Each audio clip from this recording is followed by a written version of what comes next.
A fish with a rounded body flattened laterally moves underwater. On-screen text reads, "The ocean sunfish is the world's heaviest bony fish. Adults can grow up to 3 meters in length."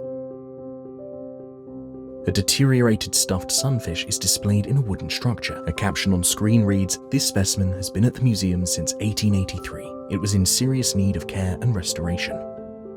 It was bursting apart. On-screen text reads, "Lou Allington-Jones, conservator." And so we had to do something about it because it's a type specimen and extremely important scientifically.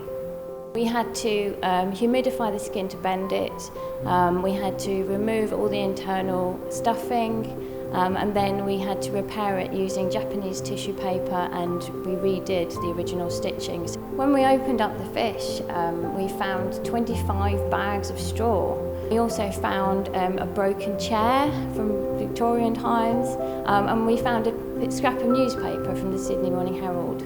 I'm very pleased now that it's finished. We've got a fantastic frame for it, so it's suspended and much more stable now.